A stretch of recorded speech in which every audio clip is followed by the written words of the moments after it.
A new Tampa Bay Business Journal hits newsstands today, and editor Alexis Muellner is here to talk about some of the week's big stories. Good morning and happy Friday. And happy Friday to you. Always good to see and you.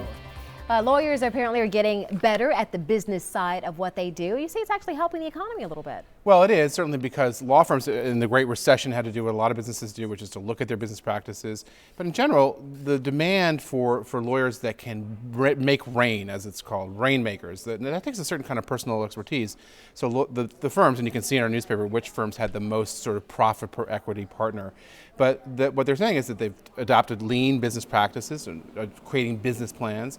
And what's happening certainly in that world is that clients are actually getting more discerning about what they need from lawyers. And so the whole business of law, very competitive and very intense. But law firms coming out of the recession have done very well, especially the bigger ones. They've been able to cherry pick from lawyers that were out of work and are doing quite well coming out of the recession. You also have a story about the new USF Heart Institute. It certainly isn't waiting for a planned standalone 100,000 square foot building. It actually has a beat of its own, basically. Well, it's beginning to, because what the legislature approved some money and USF's committing $25 million to the Heart Institute, and what they're doing is not waiting until they build a standalone facility. That's supposed to break ground later in the summer, but they're going to the Bird Alzheimer's Center on the 5th floor and building out that space to focus on genomic research and regenerative medicine.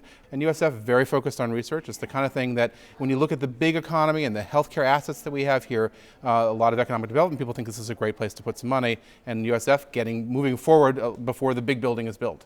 Also, another interesting story, the Florida Department of Transportation District 7 has a new secretary leading that operation, and he has some different priorities. He does. Paul Steinman is his name. He came and visited us in our office. District 7 is Citrus and Hernando, Pasco, Hillsborough, and Pinellas. Very large area. You know, the transportation, we think of roads and infrastructure, has a lot to do with economic development. Anybody who's been around lately knows that there's a lot of construction on I-275, the project between downtown Tampa and West Shore. But what they're focused on is customer service, making sure that the Leroy Selman Expressway connector, which is a little bit behind, but is finished on time. And once you get those kinds of roads and you provide that kind of customer service, the thinking of the new chairman, the new head of the district is, focusing on making service a priority. Yeah, and folks are a lot more patient when you focus on customer service We would as like well. to hope they're Yes. patient when that happens. Absolutely. Always good to see you, Alexis. And you, Dia. And for more Business Journal news, go to our website, abcactionnews.com/business.